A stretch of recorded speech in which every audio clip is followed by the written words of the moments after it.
Salut à tous, c'est Kazin. J'espère que vous allez bien. Comme d'habitude, je pense que je vais changer un petit peu mon intro. Vous en avez certainement un petit peu marre de salut, c'est Kazin. J'espère que vous allez bien. Mais en tous les cas, je vous le souhaite évidemment d'aller très très bien. Et on va continuer un petit peu sur cette lancée de répondre avec vous. Hein. Ça me permet de pallier un petit peu le fait que j'ai pas encore la possibilité de faire des lives. Et après, on verra sur quelle plateforme. Je pense que je ne vais pas rester sur YouTube pour faire des lives en tous les cas. Et après, on verra sur quelle plateforme je vais aller. Je vais essayer vraiment de, peut-être pour 2025, de faire quelque chose comme ça. Ça pourrait être assez captivant. Donc, comme d'habitude, on va rebondir, réagir, discuter sur un message. Et c'est vrai que le CD, c'est quelque chose qui vous passionne. Alors, certainement pour de bonnes et de moins bonnes raisons. Mais c'est vrai que, comme je l'ai souvent dit d'ailleurs, hein, avant 2021, c'était étrange pratiquement de collectionner le CD. Hein, je t'assure, quand j'en parlais, on me disait mais ça n'a aucun intérêt puisque les cartes, c'est fait pour ouvrir des boosters. Donc, alors, petit message intéressant au demeurant, évidemment, mais tous vos messages sont intéressants. Je te mets comme d'habitude ici, et peut-être qu'il va rester tout du long de la vidéo. Alors, le Flint Block, Soleil et Lune a atteint des prix stratosphériques. Bon, alors évidemment, stratosphérique, ça veut tout et rien dire, puisque Pokémon, j'ai l'impression qu'il n'y a plus de limite. C'est vrai, hein, quand tu vois certaines displays partir à plusieurs centaines de milliers d'euros, enfin, je veux dire, pour moi, ça n'a plus de limite. Des cartes qui peuvent valoir plusieurs millions d'euros, j'ai envie de dire, ça n'a plus de limite. Et c'est ce qu'on voyait. D'ailleurs, je m'en rappelle. Moi, j'ai connu un petit peu Magic avec le Lotus Noir. Et d'ailleurs, Magic, je me souviens toujours qu'avant, hein, c'est plus le cas maintenant. Enfin, je pense que c'est plus le cas maintenant. Avant Magic, c'était la carte, on va dire standard, le Lotus Noir, la plus chère que j'avais connue. Quoi. Je me dis, wow, 48 000 euros, une carte Pokémon n'arrive pas à la hauteur de Magic. Tu vois, je m'étais toujours dit ça, et maintenant j'ai l'impression que Pokémon, ça explose tous les compteurs. Même si c'est vrai que c'est un petit peu diminué, et principalement sur les cartes. Donc c'est vrai, Soleil et Lune, fin de bloc, principalement. J'ai envie de te dire, pas spécialement que fin de bloc. Hein. Il y a du Soleil et Lune dont les tirages sont pas ouf, les cartes sont pas ouf et dont les displays coûtent très très cher. Sont stratosphériques. Pareil pour le bloc noir et blanc. Alors je t'avoue que noir et blanc, c'est absolument pas mon domaine. Mais alors pas du tout. Pas du tout. Je veux bien te croire. Et le série XY, oui, on l'a vu, hein, XY, même sur du XY Evolution, on est à des 2000 euros la display. Oui, c'est sûr que, et c'est du récent, et XY, tu as énormément de boosters, tout comme d'ailleurs Soleil et Lune, dans des coffrets. Et ce qui est assez marrant, c'est que Soleil et Lune, tout comme XY, c'était des boosters qui passionnaient très très peu, hein, il y a encore pas longtemps. Rappelle-toi le fameux booster XY Evolution recyclé dans tout un tas d'items à partir de épée bouclier, en début d'épée bouclier, tu peux le retrouver dans des coffrets, dans des Pokébox. Dans des Pokébox, ne sous-estime pas les Pokébox de début épée bouclier, tu pourras être surpris de voir le recyclage, et du Soleil et Lune évidemment, du recyclage qu'il y a à l'intérieur. Et donc il n'y a aucune raison pour que la fin de bloc épée bouclier, depuis Evo Céleste, alors ça on va réagir un petit peu à ça, jusqu'à Tempête Argentée. Donc Tempête Argentée c'est la dernière évidemment, hein, on enlève les points 5. Les points 5 c'est une dynamique un petit peu différente, je l'ai souvent dit, ça up assez rapidement et puis c'est plutôt stagnant, ou alors ça monte mais vraiment doucement. La dynamique n'est pas la même, voilà, je pense qu'on sera plutôt d'accord pour dire que la dynamique n'est pas pareille. Donc ne termine pas à 50 euros du blister, donc je suppose ça, et 2005 la display. Alors déjà franchement, j'ai toujours plus de mal à comprendre que la display puisse être plus chère ou aussi chère qu'un booster scellé. C'est quelque chose que j'ai du mal à comprendre et on va peut-être le développer un petit peu. Alors on va reprendre un petit peu depuis le début. Donc je vois aucune raison, on va essayer d'en donner.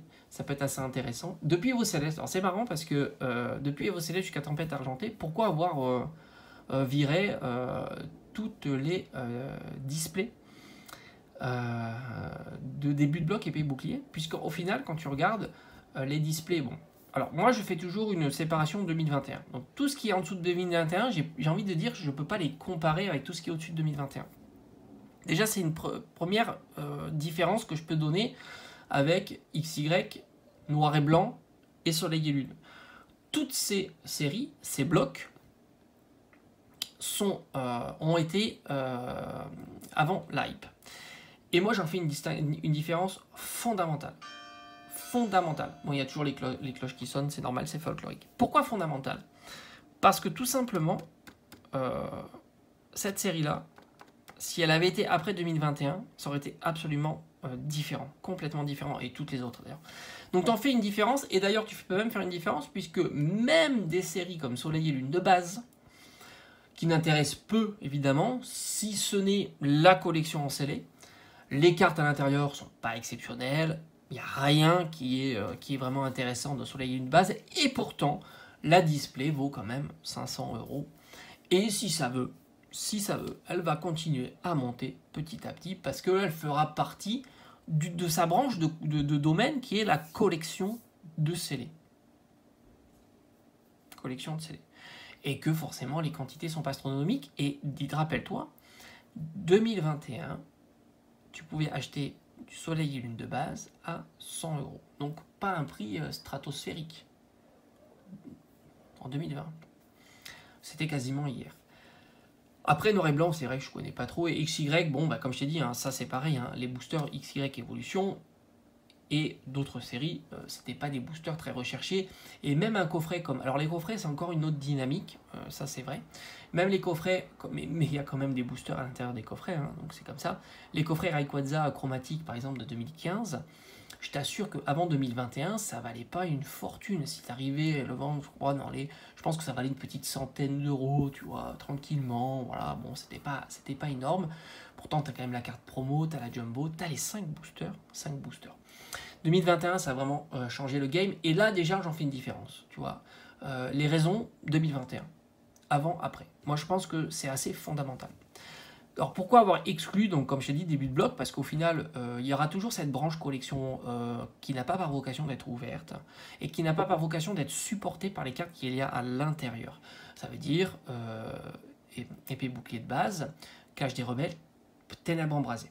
Je pense que ça, ces trois-là, c'est fondamental. On pourrait rajouter voltage éclatant, parce que je suis désolé, même si le Pikachu est très sympathique, voltage éclatant, c'est pas ouvrable. C'est absolument pas ouvrable. D'ailleurs, si tu l'ouvres, tu perds la cote de la display. C'est une évidence.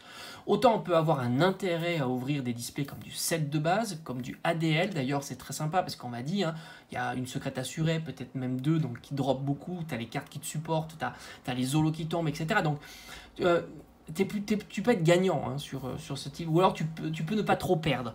Autant sur des séries comme celle que je t'ai énoncée, c'est une catastrophe.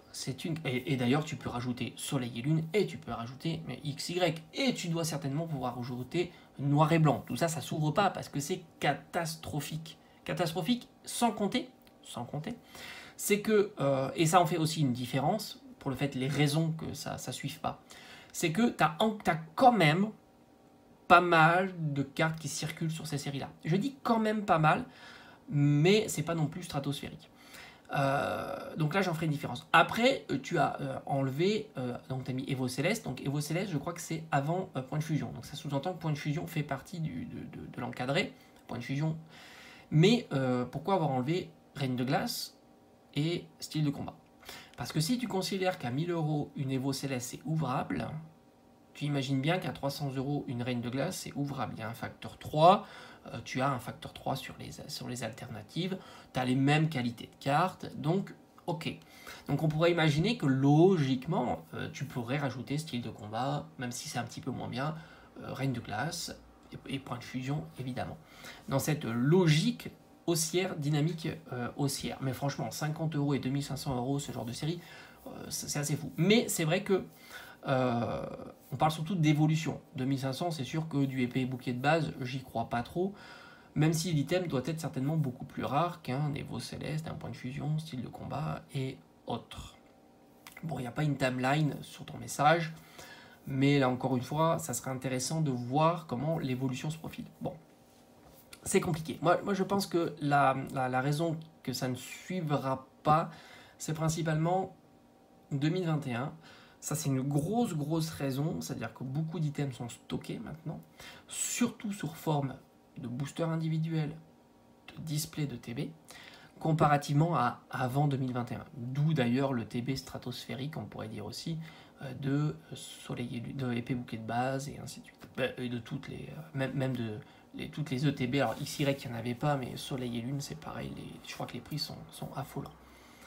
Donc ça pour moi c'est une vraie différence. Deuxième différence, j'en ai un petit peu abordé, c'est l'état des cartes. Oui, l'état des cartes, plus tu montes dans le temps, plus l'état des cartes premium et même les autres sont impeccables. Il y a énormément de cartes épée bouclier en état impeccable. Moins sur Soleil et Lune, encore moins sur XY et je suppose encore moins sur Noir et Blanc. Bah, ça a un impact évidemment. Parce que ouvrir du Évolution Céleste, faut pas se mentir, on vise pas la Full Art, on vise pas la VMAX, on vise pas la V, on vise les alternatives. Les alternatives, elles sont suffisamment présentes dans le marché secondaire de la revente pour ne pas dire qu'il y a une rareté particulière. Et elles sont toutes en état Near Mint, là aussi, faut pas se mentir. Beaucoup moins présentes sur les séries Soleil et Lune, hein. Tu prends une alternative Soleil et Lune en état Near Mint, Mint, qui vaut un 9 ou un 10 en PSA, il y en a beaucoup moins. Et il y en a beaucoup moins sur XY, et il y en a encore beaucoup moins sur Noir et Blanc. Donc ça aussi, c'est une deuxième grosse différence que l'on pourra apporter. La quantité stockée, donc forcément la quantité disponible, même si je suppose que ceux qui en stockent beaucoup n'ont pas s'amusé à en déverser 200 d'un coup. Il y aura un contrôle de flux, hein, ce qui semble plutôt logique. Mais les cartes, là, pour le coup, c'est plus lisible. Et donc, par conséquent, on a une vision plus nette de ça. Sur Destinée Future, bon, ben voilà, on en a déjà parlé. Origine Antique et Harmonie des Esprits. Le fond, donc, je suppose, des displays à 2500 €. D'ailleurs, c'est toujours assez fou de voir du Harmonie des Esprits ouvert. Origine Antique, on en voit quand même beaucoup moins. Destinée Future, je suppose aussi. Parce qu'au final, est-ce que c'est vraiment intéressant d'ouvrir? Si tu veux comparer, tu prends des displays, alors visiblement à 3000. Il serait intéressant de voir quel est l'impact de ton ouverture sur les ouvertures de ce type de série. À mon avis, elle est assez catastrophique. Tant les cartes qui vont compter dans ton ouverture sont très difficiles à faire tomber. Ce qui en fait une grosse différence en fait pour les séries plus anciennes encore et plus récentes évidemment. Après, donc Star Étincelante, Origine Perdue aussi devrait monter à 2500. Alors franchement, voir du Star Étincelante à 2500 €, waouh, ça serait assez fou. Et Origine Perdue d'autant. La question se pose même pas pour Evo Céleste. Alors c'est vrai que Evo Céleste c'est une particularité, mais comme tu l'as dit, la question se pose pas sur Evo Céleste, c'est une particularité. Il y a énormément de publicité sur Evo Céleste. D'ailleurs, ça pourrait être le talon d'Achille d'Evo Céleste. Parce que justement, tout le monde te dira tout le temps que Evo Céleste, c'est la série épée bouclier, c'est la série qui va exploser, c'est la série qu'il faut collectionner, c'est quasiment la série qu'il faut ouvrir. Alors tu sais pertinemment que ouvrir du Evo Céleste, c'est une catastrophe. Alors oui, tu as deux cartes qui sortent complètement du lot, le Rayquaza et le Noctali. C'est vrai. C'est vrai, tu as deux grosses cartes qui sortent complètement du lot. Mais est-ce que ça suffira pour tirer tout le temps à la hausse Évolution Céleste jusqu'à atteindre ces sommets stratosphériques de 2500 € la display? Là, c'est pas le plus facile à imaginer puisque justement, on ne peut pas être au sommet de la publicité que tu puisses faire pour cette série-là, au sommet de tout l'intérêt que tu puisses porter et imaginer que ce sommet-là perdure pendant 10 ans. Justement, quand tu es au sommet, alors soit tu continues à monter, mais on dit toujours que les arbres ne montent pas, les arbres ne poussent pas jusqu'au ciel, et à un certain moment, est-ce que les jeunes générations vont pas être attirées par d'autres choses, et ainsi de suite. On ne peut pas savoir, c'est assez compliqué. Alors qu'une série qui est complètement à la ramasse, qui n'est pas du tout mise en avant, dont le potentiel est bien là, bien présent, on pourrait voir émerger ce genre de série. Mais bon, tout est possible avec Pokémon, on l'a vu, à des cartes à des millions d'euros, donc forcément, et des displays à plus de 500 000 €, donc forcément, dans l'inconscient, c'est 2500, ça paraît quelque chose de banal. Mais, encore une fois, il y a des points faibles, grosse quantité stockée. Les cartes, au final, il y en a quand même, hein, tu les trouves pas difficilement. Emblématique, oui, de la série, mais justement, peut-être qu'à un certain moment, les gens vont être lassés. Ça drop très mal, faut le souligner. Et donc, par conséquent, on va voir. Après, Starry Instant et Origine perdue, car les cartes sont toujours recherchées. Alors là, franchement, les cartes sont toujours recherchées. J'y crois moyennement. Les cartes en ce moment ne sont pas très recherchées, les alternatives un peu plus que les autres, mais bon, les prix ne sont pas non plus affolants sur ce genre de série. Faut prendre ça avec des pincettes. Astre Radio, Tempête Argentée, légèrement inférieure de ces deux séries, c'est vrai. Elles sont légèrement inférieures. Les cartes sont un petit peu moins chères, hein, je l'ai souvent souligné, surtout Astre Radio, tu prends le Maconieur et je crois qu'il était aux alentours de 120 €. Et puis tu avais pas le Dialga qui était pas si cher, au final je crois que c'était une soixantaine d'euros, donc oui c'est vrai que ces deux-là peuvent être un petit peu en deçà de la progression. Franchement, j'imagine, enfin c'est quelque chose que après c'est mon point de vue, hein, mais imaginez de voir Evo Céleste à 2500 €, et pourtant ça devrait être la première qui atteint ce palier. Je trouve ça assez fou. Assez fou parce que pour moi, elle n'a pas les compétences, la rareté qu'ont les séries plus anciennes. Voilà. Pour moi, c'est... Voilà. Après, c'est... Et elle a un taux qui est très... Autant, et puis, encore une fois, 2005, si le Noctali monte pas, au final, ça fait cher la chasse au Noctali. Donc là aussi, je ne suis pas certain. Tu vois, je pense que le signal sera... D'ailleurs, je l'ai souvent dit, le signal sera davantage sur les cartes. Parce que, bon, à voir aussi. Et enfin, alors déjà dans 2024, les displays Star Étincelante Flirt à les 400, alors ça j'y crois pas trop. J'ai vu quelques ventes réussies plutôt dans les 250-300 €. Et les boosters à 15 €, alors peut-être les boosters à 15 €, c'est encore une branche différente, hein, on aime les petits boosters scellés comme ça. Mais les Star Étincelante, j'ai vu des ventes réussies. Alors il y a évidemment, je crois qu'il y a des annonces plutôt vers 300-350 €. En enchère, ça monte pas tant que ça non plus. Et puis il y a un paramètre qu'on ignore aussi, c'est de savoir la réelle disponibilité sur le temps moyen. Hein, est-ce que Pokémon Company va... Parce qu'en fait, le message, ça sera toujours le même. C'est-à-dire que s'il y aura de la redispo sur Star Étincelante, ça sera acheté, ça sera stocké. Il y aura quand même des quantités qui seront présentes. Rappelle-toi, la redispo de Evo Céleste, beaucoup l'ont stocké. Hein, et j'ai entendu dire des centaines, voire des milliers de displays stockés chez certaines personnes. Donc... au final, c'est pas si sûr. Mais encore une fois, je peux complètement me planter. Mais en tous les cas, j'en vois des raisons. Et les raisons sont, je pense, raisonnables. Et dont l'offre et la demande. Voilà, je pense que pour clore, et j'en donnerai un dernier, c'est l'offre et la demande. Faut que l'offre continue à suivre, mais faut que la demande continue à suivre. Mais tu sais pertinemment que l'offre continuera à suivre, parce que les stocks sont très présents. C'est pas le cas, et je pense pas que ça soit le cas, sur Noir et Blanc, sur XY et sur Soleil et Lune. Voilà, je pense que c'est pas du tout les mêmes proportions. Je donne deux raisons suivantes. On ne sait pas comment le TCG dans les 5 prochaines années va évoluer.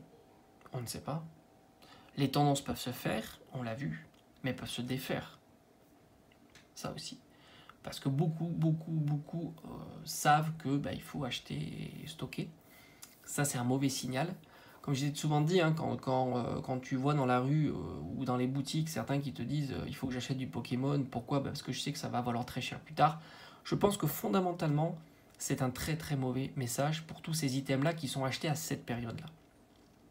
D'où la cassure en 2021. Je pense que ce message, il est crucial. En règle générale, en bourse par exemple, si tout le monde sait qu'il faut acheter, en règle générale, c'est le moment où il faut plus acheter. Et en même temps, deuxième paramètre, on est sur les displays à des sommets, principalement par les box breaks. Les box breaks, faut pas le sous-estimer. Ça, évidemment, on pousse à la hausse les prix. Il y a aussi des gens dont c'est leur métier de faire des box breaks sur des plateformes. Et par conséquent, ils sont obligés d'avoir j'imagine en tous les cas, de flairer la suite, les prochaines années, comment eux voient l'évolution. Donc forcément, ils doivent stocker tout un tas d'items s'ils veulent pas se retrouver à devoir acheter des items beaucoup plus chers, il faut les acheter maintenant pour pouvoir imaginer quels seront les futurs box break intéressants demain. Ça n'existait pas en 2021. Et ça va peser évidemment, peut-être un jour à la baisse, sur une éventuelle évolution du prix de ces genres d'items. Pas à sous-estimer. Parce qu'il suffira qu'un jour les box breaks diminuent en dynamisme et les stocks seront déjà acquis. Hein. Parce que je pense que si c'est ton boulot, l'idée de faire des stocks de certaines séries pour demain, et quand je dis demain, c'est dans les années à venir, je pense que c'est plutôt une méthodologie qui doit être utilisée. Je pense, hein, moi j'en fais pas des box breaks, j'en ai jamais fait, c'est pas quelque chose. J'aurais pu, hein, parce que j'ai été approché évidemment, tu l'auras certainement douté que j'ai été approché par tout un tas de plateformes, mais c'est vrai que moi je trouve pas, c'est pas quelque chose qui me captive, du moins d'organiser des box breaks. Voilà, après chacun ses goûts évidemment. Alors regarder ça me dérange pas, hein, je trouve ça plutôt rigolo, surtout les séries anciennes, hein, je t'avoue. Et les séries qui drop, parce que c'est vrai que regarder une ouverture de Evo Céleste et tu tombes 3 VMAX, 5 V et une Gold, ça me captive pas, et 9 fois sur 10 c'est ça. Alors de temps en temps tu as une alternative, mais c'est très très rare. Donc voilà, j'ai fait le tour sur la question, j'espère que ça t'a plu. Après évidemment, chacun est libre de partager ce point de vue ou pas de partager ce point de vue. Maintenant, tout est possible sur Pokémon, ça l'a prouvé. J'aurais jamais imaginé des cartes à plusieurs dizaines de milliers d'euros, des cartes standards, classiques de série, jamais imaginé. Quand je voyais Magic, je me disais, waouh, c'est ouf. Donc j'aurais jamais imaginé. J'aurais jamais imaginé des items scellés à plusieurs dizaines, voire plusieurs centaines de milliers d'euros. Jamais imaginé. Mais justement, quand tu imagines pas, c'est plus réaliste que ça arrive, et quand tu l'imagines maintenant, c'est plus réaliste que ça ne se produira plus. Wait and see. Allez, merci en tous les cas. Merci en tous les cas de me regarder tous les jours. Ça me fait vraiment plaisir en tous les cas. Je vous remercierai jamais assez du soutien, de votre présence quotidienne qui m'apporte beaucoup. Allez, je te dis à bientôt.